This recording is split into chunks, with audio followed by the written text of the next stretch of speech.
Buenas tardes. Muchas gracias por acompañarnos y bienvenidos a los nuevos espacios culturales de Conde Duque.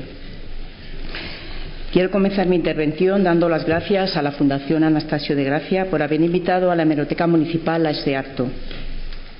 Me acompañan en esta mesa Félix González Argüelles, director gerente de la Fundación Anastasio de Gracia, que nos va a hablar de las iniciativas de la Fundación para la recuperación de la documentación histórica. Enrique Pena, padrino de este acto, periodista de larga y variada carrera profesional, actualmente director y propietario del periódico digital elplural.com, periódico digital progresista, cuya intervención glosará sobre el pasado de la prensa obrera y su enlace con el presente en las redes sociales e Internet. José María Uría Fernández, coordinador del Centro Documental de la Fundación y responsable de la edición facsímil del Metalúrgico, que nos hablará sobre el proyecto y la puesta en marcha de la hemeroteca digital de la Fundación. Y por último, y a mi derecha, Teodoro Escorial Clemente, secretario adjunto a la Secretaría General Metal, Construcción y Afines de UGT, que nos va a hablar de la importancia para el Sindicato de la recuperación del patrimonio documental. Buenas tardes, amigos y amigas. Gracias a la hemeroteca por habernos acogido en su casa para presentar los resultados del proyecto, y quiero daros a todos la bienvenida. Yo sé que es una fecha muy mala hoy en Madrid. Me vais a permitir que dé una bienvenida un tanto especial a los compañeros de Comisiones Obreras. Felipe, gracias por venir, y al resto de compañeros y amigos y amigas que estáis aquí. Yo primero, antes de entrar en lo que es el propio motivo del día de hoy, para aquellas personas que no conozcáis qué es la Fundación Anastasio de Gracia Fitel, voy a daros una breve pincelada de la misma. La Fundación Anastasio de Gracia Fitel se constituyó en el año 1999 por Metal, Construcción, Afines de la Unión General de Trabajadores.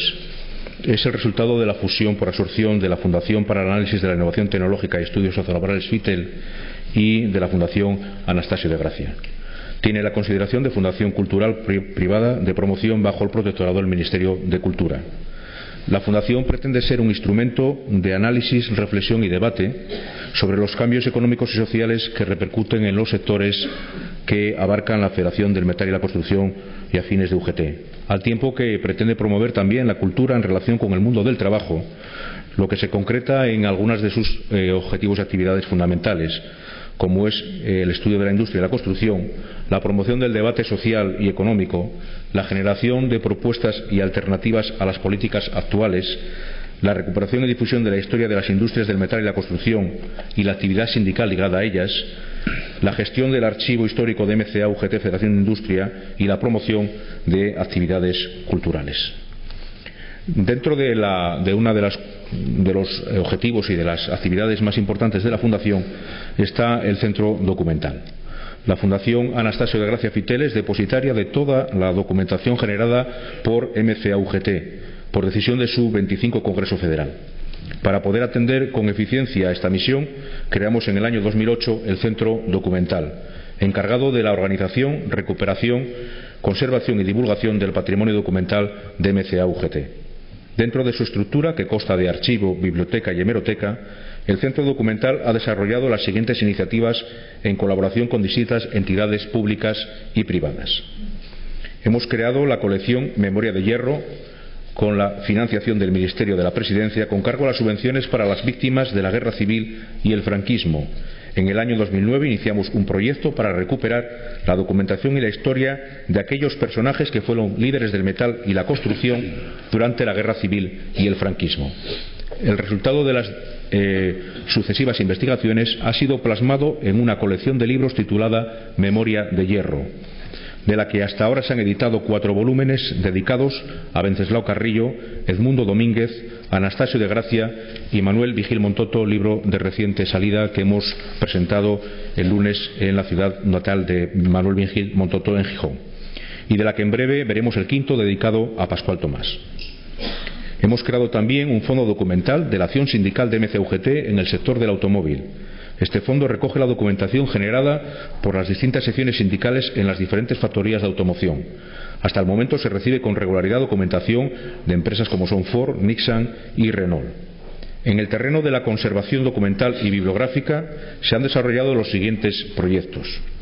Se han firmado 4 convenios con el Ministerio de Educación, Cultura y Deporte, que nos han permitido recuperar digitalmente más de 10.000 páginas de la documentación que perteneció a las antiguas sociedades obreras y federaciones que hoy integran MCA-UGT y que se encuentra depositada en el Centro Documental de la Memoria Histórica en Salamanca. Se han iniciado los trabajos de digitalización del Fondo Audiovisual de la antigua Federación de la Madera y Construcción y de la Federación del Metal, que hoy están integradas en MCA. Más de 300 horas de documentación sonora, videográfica, de actos sindicales realizados desde los años 80 hasta nuestros días, fundamentales para el estudio de la evolución obrera en nuestro país. Asimismo, se han completado y encuadernado para su conservación las colecciones de las publicaciones periódicas editadas por MCA desde el inicio de la transición hasta nuestros días. En el campo de la difusión y divulgación, el Centro Documental de nuestra Fundación ha desarrollado diversas iniciativas, como han sido la de hacer la labor de comisariado y diseño de la exposición conmemorativa de los 120 años del 1 de mayo y la organización de las jornadas sobre la historia del trabajo en el año 2009. Trabajos realizados en colaboración con la Junta de Castilla-La Mancha y la Asociación de Amigos del Archivo Histórico Provincial de Guadalajara. El año pasado se presentó la edición facsímil de las actas de la antigua Federación Nacional de Obreros Metalúrgicos, comprendiendo el periodo 1912-1920, lo que nos ha permitido completar un hueco más de la desconocida hasta ahora historia de aquella vieja federación. Y por fin llegamos al día de hoy, en el que presentamos la edición facsímil del metalúrgico y nuestra nueva herramienta digital, ideada con el fin de poner a disposición de todos ustedes, de los historiadores, de la gente que tiene preocupación por la historia del movimiento sindical, nuestra hemeroteca, en la que se van a tener acceso a los contenidos de más de una veintena de periódicos que pertenecieron a las viejas sociedades obreras del metal y la construcción y que se encuentran depositados en la Hemeroteca Municipal de Madrid. Una nueva acción de difusión de unos fondos bibliográficos que, si bien no son de titularidad legal de MCA, podemos entender que lo son moralmente, pues fueron generados por nuestros antepasados. Puede estar tranquilo el Ayuntamiento de Madrid, pues no le vamos a disputar la propiedad de estos fondos, todo lo contrario. Como queremos que sean bien conservados y se difundan lo máximo posible, hemos donado una copia digital a la Biblioteca Virtual Memoria de Madrid para que también ellos lo puedan difundir a través de su página web. Hoy ponemos a su disposición una veintena de periódicos, el contenido de más de 3.200 páginas de información, pero este es solo el primer paso. En los próximos meses tenemos previsto ir incrementando el número de publicaciones con nuevas acciones de conversión a formato digital de nuestras ediciones. Asimismo, pondremos en marcha nuevas herramientas informáticas para facilitar el acceso y el estudio a nuestra documentación digitalizada a través de nuestra página web. Para terminar, decirles que la Fundación seguirá este camino, seguirá en la idea de poner al servicio de la sociedad cuanta información sobre los sectores del metal, la construcción y los afines entendamos oportuno. Muchas gracias. Yo creo que más allá de ser o no padrino, lo importante en este momento es rendir un homenaje, que yo creo que es lo que estáis haciendo, a todos aquellos sindicalistas de los primeros años de los sindicatos, en una España también convulsa, menor probablemente de la convulsidad actual, pero en fin, que hay paralelismos que nos pueden llevar a hablar del pasado estando en el presente y en el futuro actual de este país, ¿no? Y echar una vista atrás, recordar los orígenes, saber lo que pasaba entonces. Yo creo que no es solamente un ejercicio de historiadores, ni siquiera de periodistas, sino de ciudadanos comprometidos y ciudadanas comprometidas con el sector más débil de la sociedad, el de los trabajadores, ¿no? El de los que no tienen trabajo, los que para tener trabajo en aquellos años de finales del siglo XIX y primeros de los XX, pues tuvieron que sufrir mucho, y todos lo sabemos, sufrieron mucho, y fueron maltratados y tuvieron que aguantar todo lo que significó para la burguesía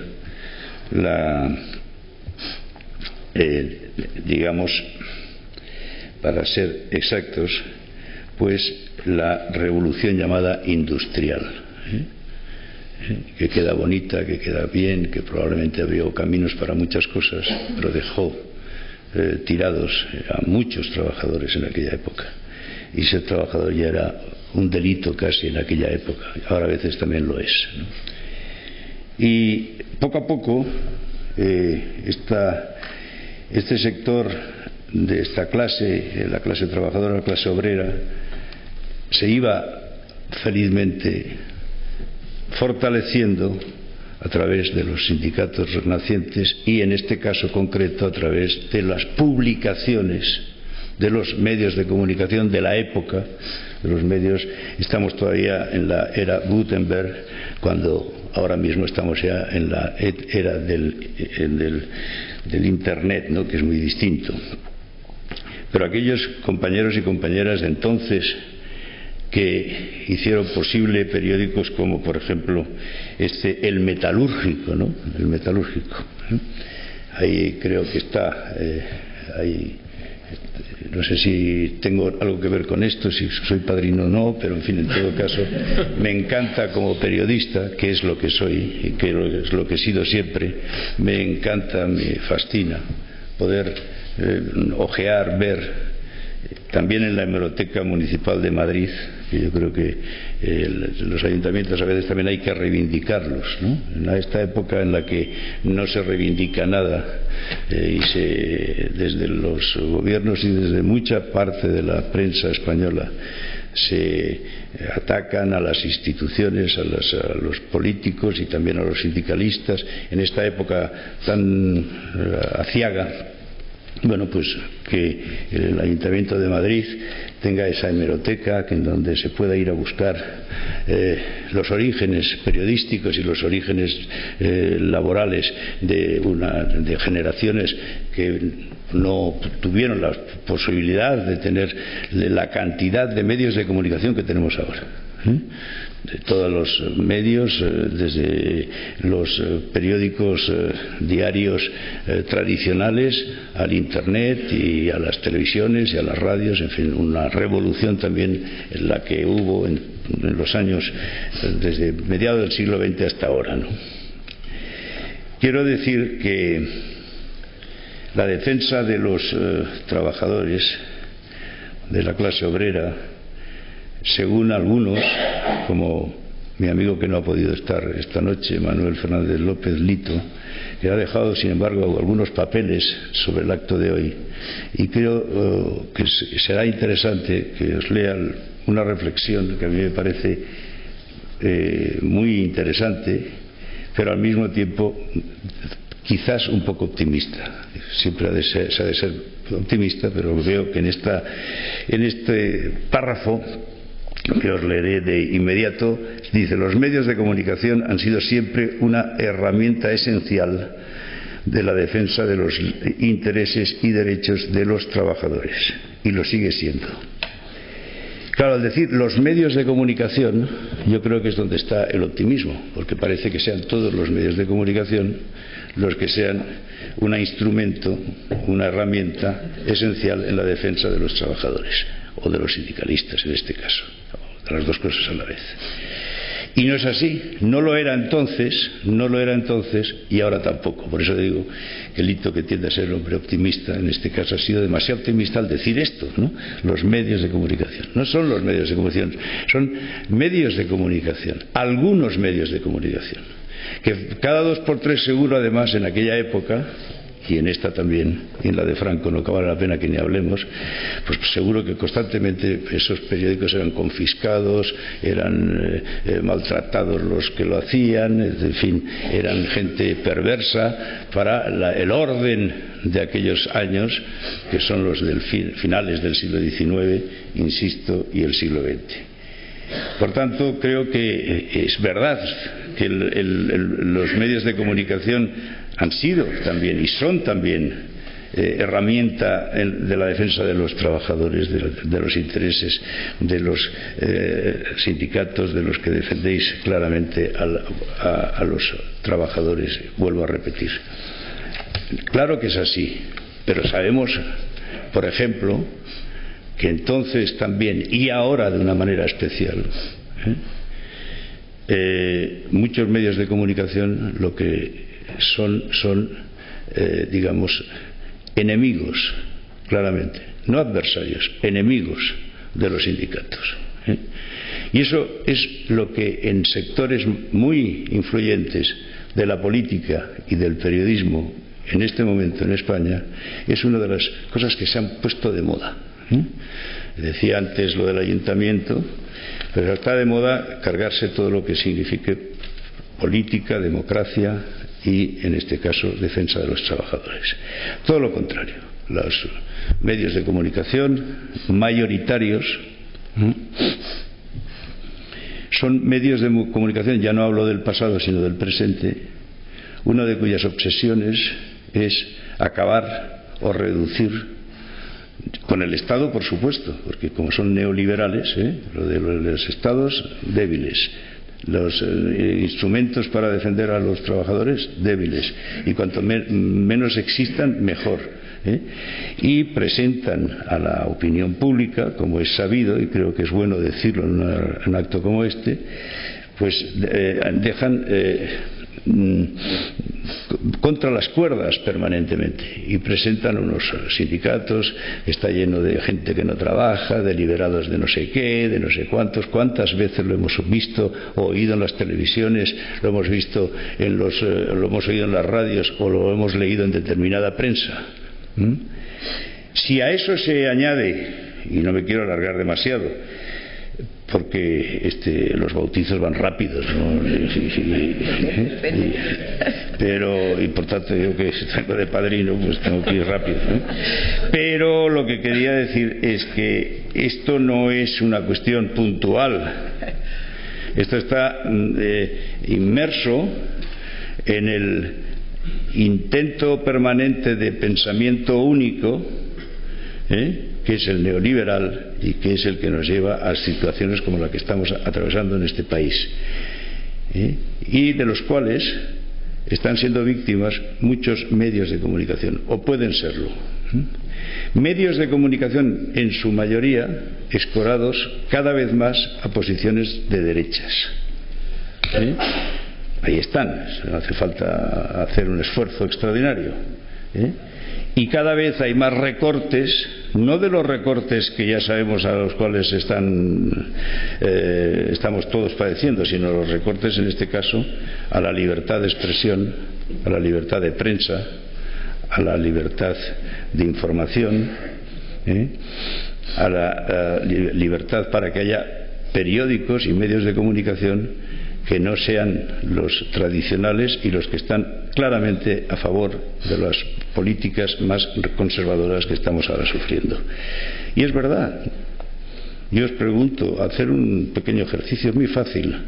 No hay, con más dedos que los 5 dedos, no hay más medios de comunicación progresistas en este momento, o de izquierdas, o sindicales, favorables a los sindicatos, etcétera, etcétera. No hay. Van cayendo, van cayendo, pum, pum, pum, pum, pum, pum, pum. Porque claro, tener delante a la prensa afín es lo que más puede gustar a la derecha, a los grandes empresarios y a los que tienen la sartén por el mango y quieren tener el mango también. No solamente eso, sino el mango también. Y dejar una pequeña prensa que defienda a los trabajadores, que defienda a la izquierda, que defienda las causas más nobles de la población, pero muy pequeños, pequeños, y pues, no llegan más de bala en este momento 5, yo creo que decir 5 son demasiados, no estoy exagerando y lo sabéis perfectamente. La situación del pasado la conocimos, o la vamos a conocer, gracias a todos estos esfuerzos que estáis haciendo por rescatar a la prensa de nuestros bisabuelos.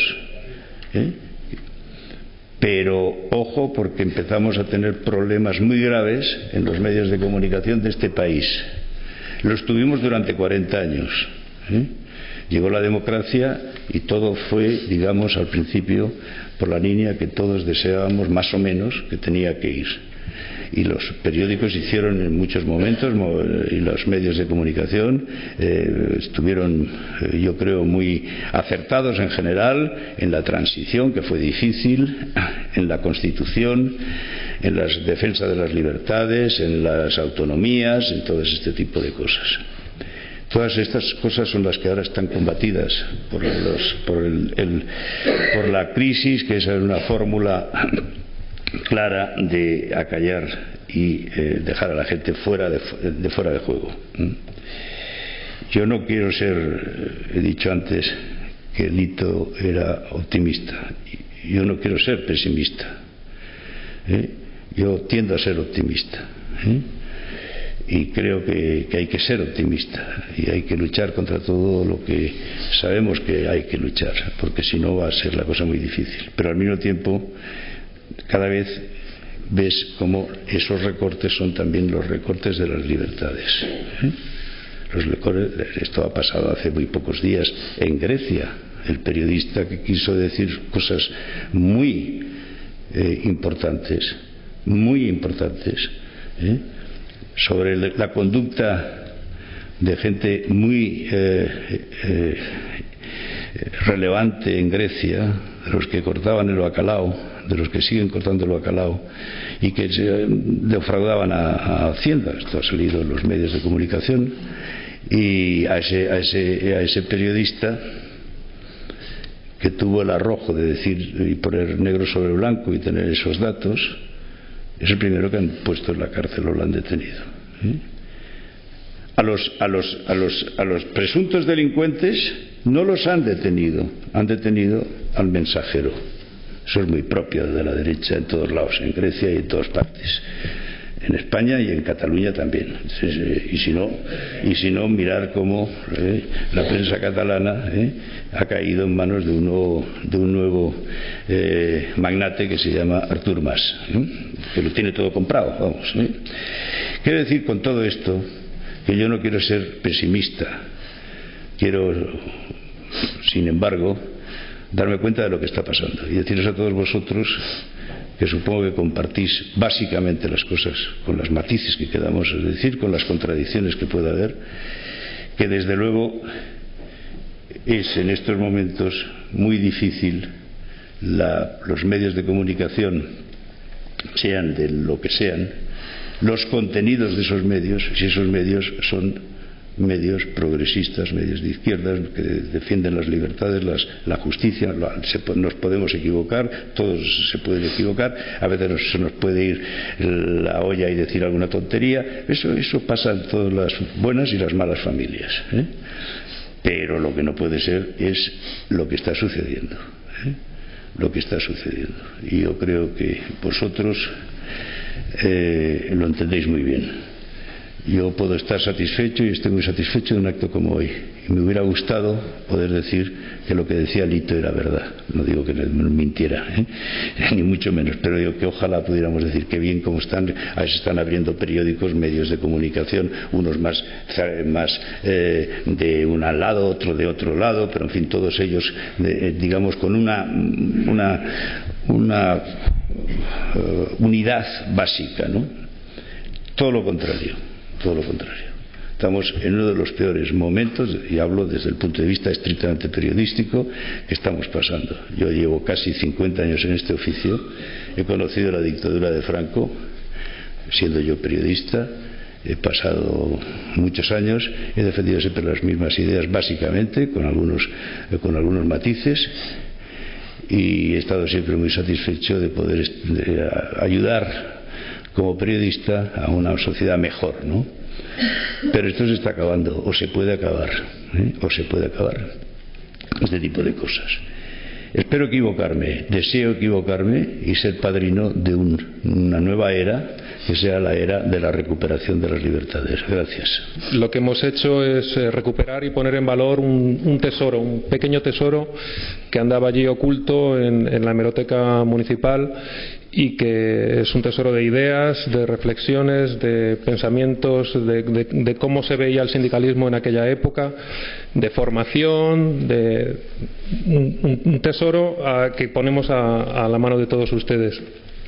La edición facsímil se eligió el metalúrgico dentro de la lista de los 23 títulos que hemos recuperado, que proceden no solamente de la Hemeroteca Municipal, sino también del Centro Documental de la Memoria Histórica y de la Fundación Pablo Iglesias, a quienes también agradecemos su ayuda y colaboración, pero es el grueso es el que está depositado en la Hemeroteca Municipal. Elegimos, como decía, el metalúrgico porque es la única publicación de la que se conserva la colección casi completa de una de las publicaciones de una de las federaciones que hoy forman MCA-UGT.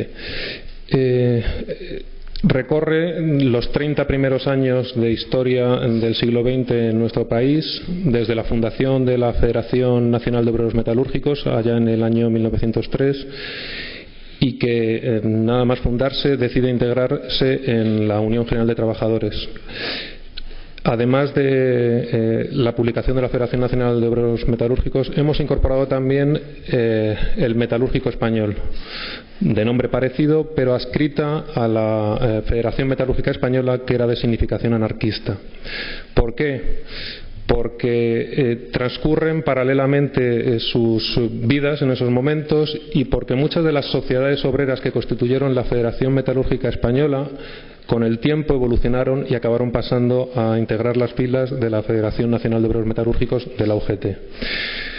Ese es uno de los motivos. El segundo motivo, porque fueron, a pesar de que los sujetistas, los metalúrgicos sujetistas fundaron primero su federación, los anarquistas les ganaron por la mano a la hora de publicar un boletín y fueron los primeros en publicarlo, ¿no? Entonces, como antecedente previo al boletín que publicarían posteriormente los sujetistas, y por su unión también un poco en el terreno de la imagen, como se puede observar en las cabeceras, hemos creído idóneo para integrar toda la historia de la publicación ugetista el incorporar esos pocos números que publicaron además entre los años 1900, estoy citando de memoria, puede que me equivoque, entre 1903 y 1905.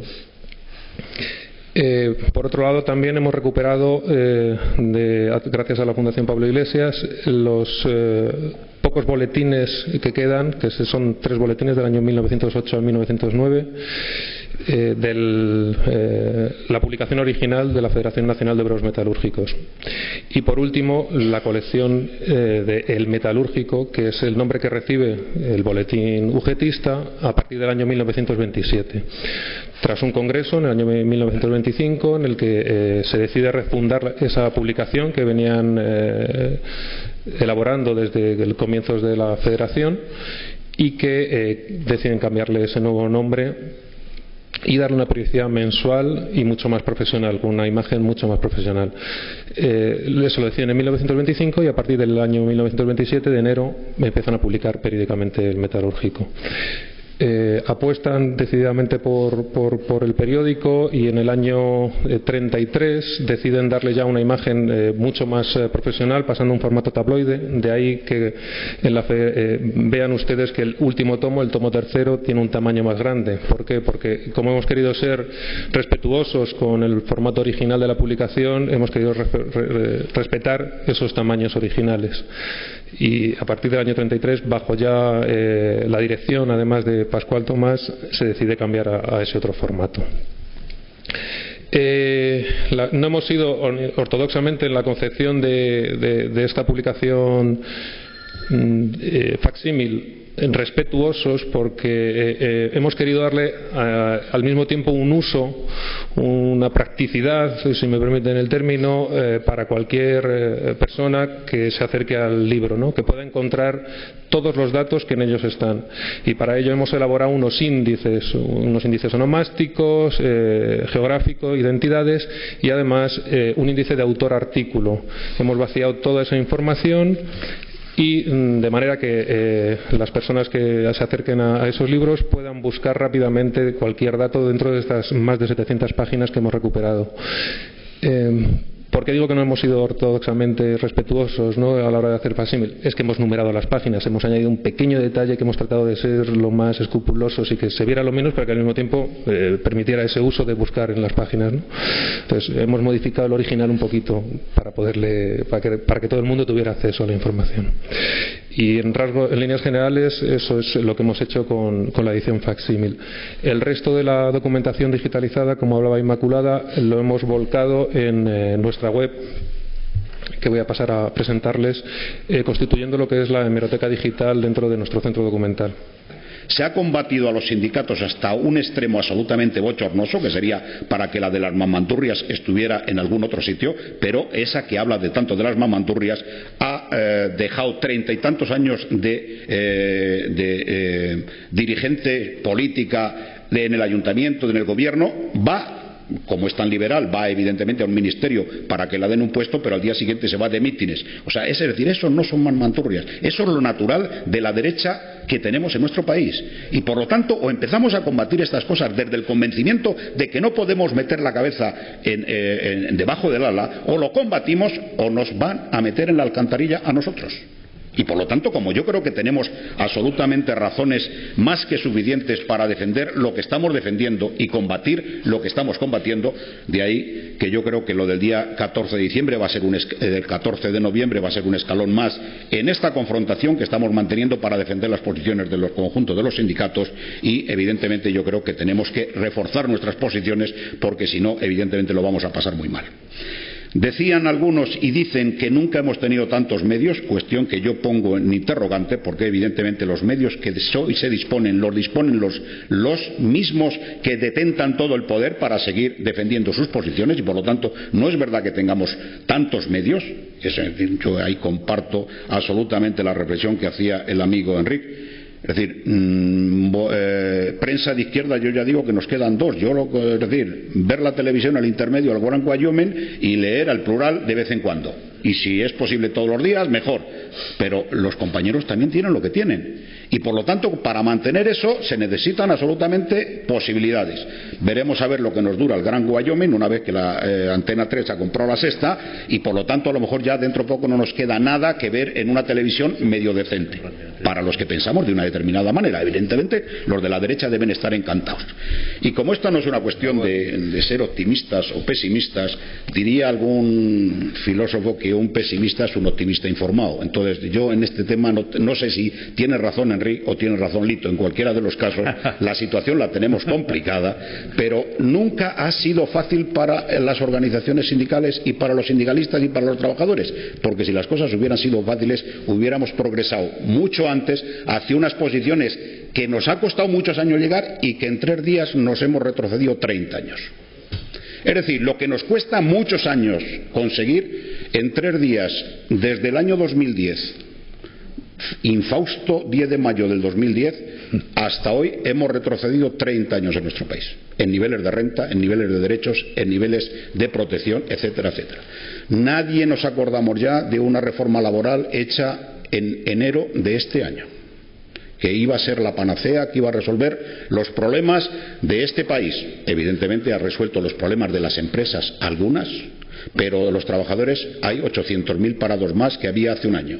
Por lo tanto, es decir, como no es una cuestión de que se esté discutiendo aquí en función de qué intereses o cuál es el camino mejor para mejorar las posiciones de los trabajadores y de los ciudadanos, pues tenemos que tener claro que lo que se está discutiendo es cómo se fortalece más la posición de la derecha y se eliminan los derechos de los trabajadores, que eso evidentemente cuesta muy poco.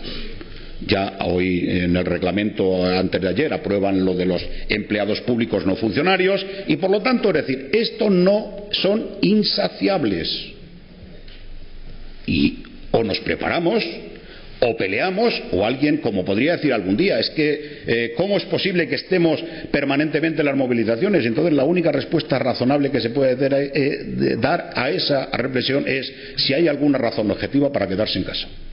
Si a mí me dan una razón objetiva para quedarnos en casa, nos quedamos en casa, pero yo creo que honestamente no la hay. Muchas gracias, amigos y amigas, compañeros y compañeras. perdonar el atraco del día 31 de octubre. Yo ya me disculpo en nombre de Félix, luego las consecuencias las pagará él cuando tenga que pagarlas, pero en cualquier caso simplemente agradeceros vuestra presencia en este acto. Muchas gracias.